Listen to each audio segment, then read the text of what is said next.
Hello everyone, welcome to my YouTube channel JK tutorial. Students, हम कर रहे थे क्लास 8 की साइंस का chapter 11 that is force and pressure, जिसमें हमने लास्ट टाइम डिस्कस किया था contact and non contact forces के बारे में। आज हमारा टॉपिक है pressure exerted by liquids and gases. लेकिन उससे पहले जो मेरे चैनल पे न्यू है, मेरी वीडियो को फर्स्ट टाइम देख रहे हैं, वो प्लीज़ इसे सब्सक्राइब करना ना भूलें। चलिए स्टार्ट करते हैं। प्रेशर तो आपने क्लास 7 में पढ़ा था कि जो स्ट्रॉन्ग विंड्स होती हैं, जो स्टॉर्म में आती हैं, जो साइक्लोन में आती हैं, वो क्या करती हैं, लेके चली जाती हैं, जो घरों के छत वगैरह होते हैं ना, उनको भी उड़ा के ले जाती हैं। आपने साथ में ये भी पढ़ा था कि विंड्स और साइक्लोन जो होती हैं वो कैसे होती हैं, जब डिफरेंस होता है उनके एयर प्रेशर में। मतलब विंड्स और साइक्लोन्स आने का कारण क्या होता था, जो डिफरेंस होती है एयर प्रेशर में। तो क्या कोई रिलेशन है बिटवीन प्रेशर और फोर्स और प्रेशर के बीच में कोई आपस में रिलेशन है? चलिए फाइंड करते हैं। ट्राई कीजिए, पुश करना है आपने एक नेल को वुडन प्लैंक पे अपने हेड से। जब भी आप किसी नेल को आप किसी में भी मतलब पुश करते हैं तो उसके हेड से ही, उसके हेड पे ही करते हो ना, हथौड़ी से, तो क्या आपको सक्सेस मिलेगी? कोशिश कीजिए पुश करने की नेल को बाय द पॉइंटेड एंड से पुश करने की कोशिश कीजिए। तो क्या वो होगी, अंदर जाएगी? अगर उसका पॉइंटेड एंड जो है वो वुडन प्लैंक की साइड होगा तो वो पिन अंदर जाएगा, वो नेल अंदर जाएगा। लेकिन अगर उसका पॉइंटेड एंड जो है वो उसके साइड वुडन प्लैंक की साइड नहीं होगा तो वो अंदर नहीं जाएगा। अब आपको पता, घरों में कट करते हो वेजिटेबल्स वगैरह तो कितनी शार्प नाइफ के साथ करते हो। कोशिश कीजिए वेजिटेबल काटने की एक ब्लंट नाइफ के साथ जो शार्प ना हो। उसके बाद कोशिश कीजिए वेजिटेबल काटने की एक शार्प नाइफ के साथ। तो किससे ईजिली कट कर पाओगे आप ईजिली उसी नाइफ से काट पाओगे जो शार्प होगी। Do you get the feeling? आपको इसमें ये फीलिंग नहीं आई कि area over which force applied is, for example, मतलब आपको ये फील नहीं है कि जो एरिया था वो जिस फोर्स मतलब अप्लाई हुई है, मीन्स वो एरिया जिस पे हम फोर्स अप्लाई कर रहे हैं, जैसे कि हम अगर फोर्स अप्लाई कर रहे हैं पॉइंटेड एंड जो था नेल का, वो बहुत इंपॉर्टेंट रोल प्ले करता है हमारे टास्क को इजी बनाने में। मीन्स अगर हम पॉइंटेड जो एंड था किसका, नेल का, अगर हम उसको वुडन प्लैंक पे क्या करते हैं, बीच में पुश करते हैं तो वो ईजिली चला जाता है। तो इसका मतलब जो फोर्स एक्ट करती है यूनिट एरिया पे किसी सरफेस के, उसे हम क्या कहते हैं, प्रेशर। मीन्स प्रेशर और फोर्स का आपस में क्या रिलेशन है? Pressure equals to force per unit area. इसका मतलब है एरिया जितना ज़्यादा होगा फोर्स प्रेशर इतने ही कम हो जाएगा, और अगर एरिया कम होगा प्रेशर जो है ज़्यादा हो जाएगा। क्योंकि ये इन्वर्सली एक दूसरे पे डिपेंड करते हैं, ये डिवाइड में है, इक्वल टू में नहीं है। क्योंकि आपका है pressure equals to force per unit area. आपको पता, जब डिवाइड में कोई चीज़ बढ़ जाती है तो जो आंसर आता है वो क्या होता है, छोटा हो जाता है। प्रेशर ये बढ़ जाएगा एरिया तो प्रेशर आपका छोटा हो जाएगा, अगर एरिया कम हो जाएगा तो प्रेशर आपका ज़्यादा हो जाएगा।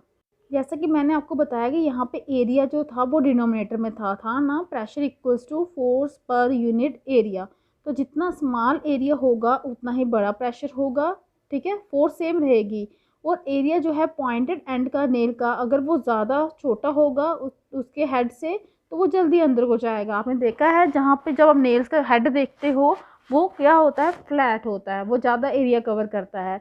और जो उसकी पिन होती है आगे से पॉइंटेड एंड होता है वो कम एरिया कवर करता है, इसलिए उसका प्रेशर ज़्यादा होता है, इसलिए वो ईजिली चला जाता है दीवार में, वुडन प्लैंक में, ठीक है। तो फोर्स तो सेम है, सेम फोर्स प्रोड्यूस कर रही है प्रेशर, फोर्स में कोई चेंज नहीं आने वाला। चाहे वो पुश कर रही है पॉइंटेड एंड को कहाँ जाने में, वुडन प्लैंक में जाने में। तो क्या आप एक्सप्लेन कर सकते हैं कि जो हमने शोल्डर बैग्स जो हम स्कूल में जाने के लिए डालते हैं, जो भी बैग्स लेके जाते हैं, उनकी जो स्टेप्स होते हैं जिनको आप शोल्डर्स पे डालते हो, ठीक है, थिन स्टेप नहीं होते, ब्रॉड होते हैं। देखा होगा आपने बैग्स के। क्यों जानते हैं? क्योंकि जिससे क्या होता है, ब्रॉड स्टेप्स होने से आपका एरिया बढ़ जाता है।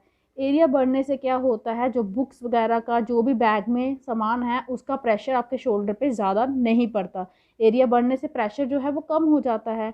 उसी तरह क्यों जो टूल्स कटिंग के लिए बनाए जाते हैं उनके एजेस क्यों शार्प रखे जाते हैं, क्योंकि एज जितना शार्प किया जाता है वो उतना ही एरिया कम कवर करता है, और एरिया जितना कम होगा प्रेशर उतना ही ज़्यादा हो जाएगा। तो चलिए डिस्कस करते हैं कि क्या लिक्विड और गैसेस हैं वो भी प्रोड्यूस एक्सर्ट करती हैं प्रेशर को, क्या वो भी डिपेंड करती हैं एरिया पे जहाँ पे उसके फोर्स जो है एक्ट कर रही है। चलिए फाइंड करते हैं प्रेशर जो एक्सर्ट करती हैं लिक्विड और गैसेस। इसके लिए आपको यहाँ पे एक एक्टिविटी दी गई है, एक्टिविटी 11.8। आपने क्या करना है, एक ट्रांसपेरेंट ग्लास ट्यूब लेनी है। ट्रांसपेरेंट पता ना, जिसके आर पार दिखता हो, और जहाँ एक प्लास्टिक की पाइप भी ले सकते हैं। लेंथ जो है पाइप की या ट्यूब की वो 25 सेंटीमीटर होनी चाहिए। उसका डायमीटर 5 से लेकर 7.5 सेंटीमीटर तक होना चाहिए। उसके बाद आपने क्या लेना है, एक पीस लेना है थिन शीट किसकी, गुड अच्छे रबर क्वालिटी की, रबर बैलून भी ले सकते हैं। उसको स्ट्रेच कर देना है रबर शीट को टाइटली एक एंड पे किसके पाइप के बांध देना है और हो पकड़ना है पाइप को मिडल से, उसको वर्टिकल पोजीशन में रखना है। अभी हम देखेंगे फिगर दिखाई गई है। आप अपने फ्रेंड से कहेंगे कि आप कुछ पानी डालिए पाइप में। अब कौन से, एक एंड तो बंद कर दिया आपने, ठीक है, एक एंड तो पाइप का जो है वो बंद कर दिया है, दूसरे एंड से आपका फ्रेंड क्या करेगा, उसमें पानी डालेगा। तो क्या जो रबर शीट है वो बल्ब और बाहर की साइड निकलेगी जब उसमें पानी डालेंगे। नोट कीजिए हाइट वाटर कॉलम की, जो पाइप के अंदर कितना पानी आया है। आप और पानी डालिए और ऑब्जर्व कीजिए उस बल्ब जो है रबर शीट का बना हुआ उसकी हाइट में कोई डिफरेंस आया है, उसकी जो और मतलब बाहर आया है, और जो हाइट है वाटर कॉलम की वो कितनी है। ये आपने रिपीट करते जाना है इस एक्टिविटी को मोर टाइम्स तक। उसके बाद क्या आपको कोई रिलेशन दिखा अमाउंट ऑफ बल्ब में जो बना है रबर शीट का और हाइट वाटर की जो कॉलम में दिखाई रही है। आप देख सकते हैं यहाँ पे फिगर पे, जब यहाँ तक वाटर था देखिए ये कितना ही बाहर निकला हुआ है बल्ब जो है, लेकिन जब यहाँ तक वाटर पहुँच गया तो उसका साइज बल्ब का भी क्या हो गया है, बड़ा हो गया है। अब इससे क्या पता चलता है कि जितना वाटर ज़्यादा डाल रहे हो ना उतना ही प्रेशर ज़्यादा बढ़ रहा है इस रबर में। जो आपने रबर लगाया है यहाँ पे उस पर ज़्यादा प्रेशर हो रहा है, इसलिए इसका साइज़ भी क्या हो गया, बढ़ गया है। एक्टिविटी एक और देगी है आपने, प्लास्टिक बॉटल लीजिए, ठीक है, you can take a discarded water soft drink bottle, जो भी आपको घर में मिल जाए वो ले सकते हैं।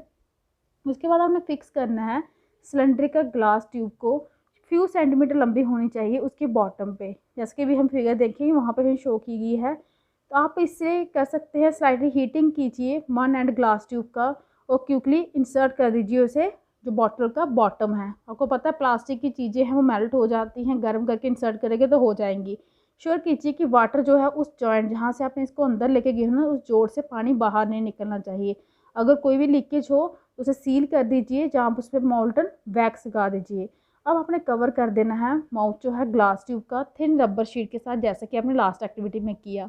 अब फिल करना है बॉटल को हाफ वाटर के साथ। आप क्या ऑब्जर्व करेंगे, क्यों जो रबर था वो बल्ब किया, जो फिक्स था ग्लास ट्यूब के साथ क्या वो बल्ब किया इस टाइम। कुछ और पानी डालिए बॉटल में, क्या चेंज आया, जो बल्ब था रबर शीट का देखिए उसका साइज़ है ना, बढ़ रहा है ना। तो इसका मतलब है कि यहाँ से भी वाटर से क्या हो रहा है, प्रेशर जो है प्रोड्यूस हो रहा है। मीन्स लिक्विड भी प्रोड्यूस करते हैं प्रेशर, लिक्विड करते हैं एक्सर्ट करते हैं प्रेशर कहाँ पे, on the walls of the container. ये प्रेशर इसकी दीवारों पे हो रहा था और यहाँ से निकलता हुआ ये यहाँ पे पहुँच गया एक ट्यूब के थ्रू।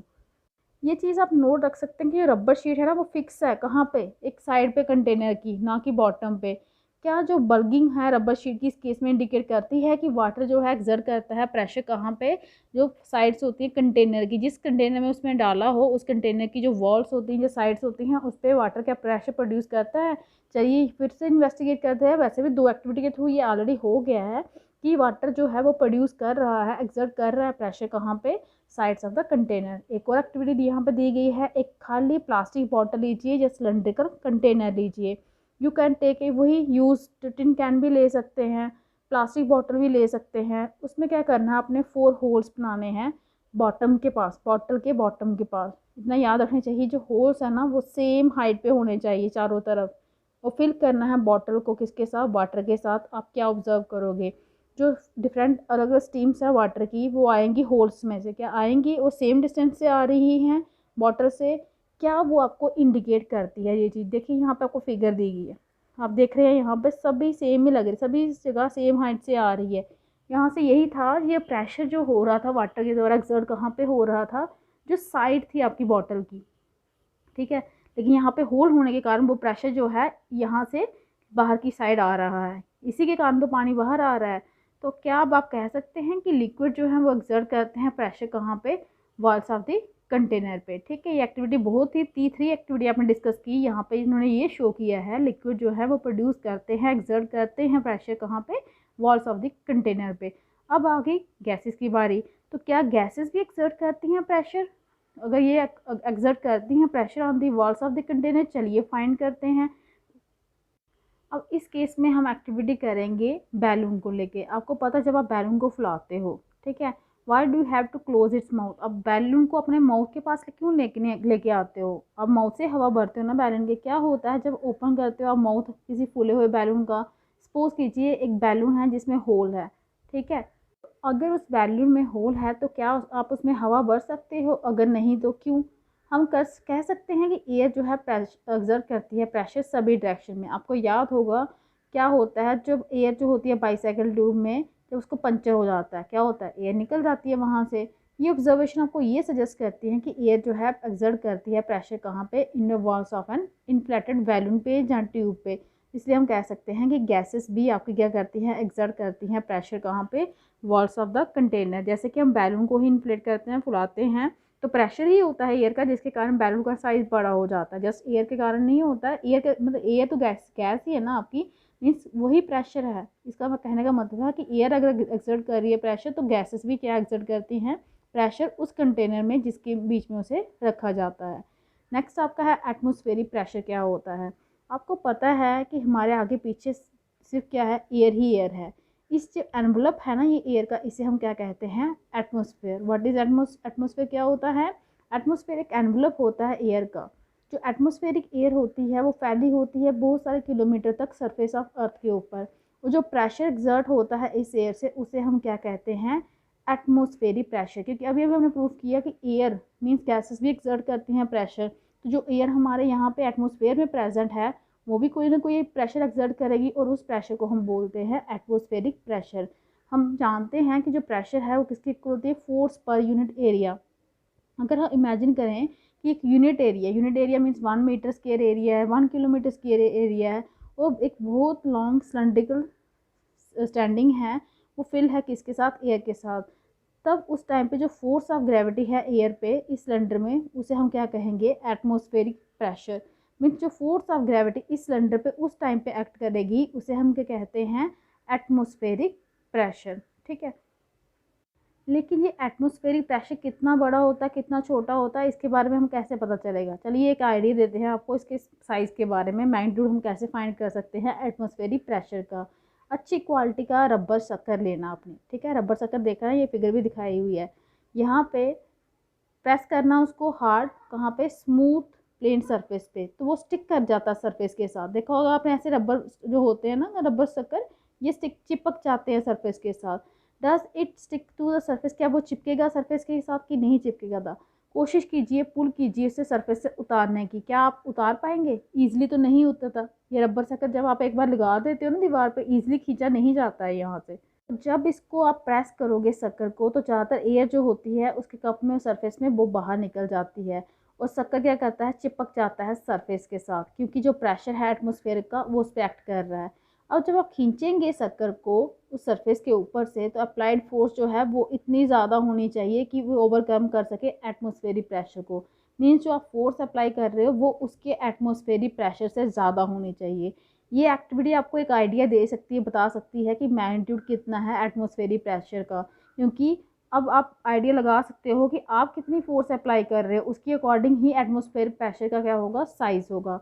इनफैक्ट ये पॉसिबल ही नहीं है किसी ह्यूमन बीइंग के लिए कि पुल कर लेना शक्कर को अगर कोई भी एयर नहीं हो शक्कर और सरफेस के बीच में। अगर शक्कर और सरफेस के बीच में कोई एयर नहीं हो ना तो उसे पुल करना बहुत मुश्किल है। यहाँ से आपको क्या आइडिया मिला है कि एटमॉस्फेरिक प्रेशर का साइज़ कितना बड़ा हो सकता है? जो फोर्स होती है एयर में वो किसमें? Column of height of atmosphere में, और एरिया जो है 15 × 15 सेंटीमीटर ले रहे हैं। यहाँ पे दिया ना, यहाँ पे आपको गिवन दिया कि अगर एरिया माई हेड का है 15 × 15 सेंटीमीटर, कितनी फोर्स जो है एक्सर्ट होगी मेरे हेड पे। ठीक है, तो एरिया पहले फाइंड कीजिए, वो आपका 15 × 15, ठीक है, वो आ गया 225 kg में। ये किसके इक्वल हो गया? 225 kg मास हो गया। और ये किसके इक्वल होगा? फोर्स ऑफ ग्रेविटी, क्योंकि फोर्स ऑफ ग्रेविटी ही इसको खींच रही है। तो रीज़न ये है we are not crush under the force of gravity is that the pressure inside of body is also equal to the atmospheric pressure.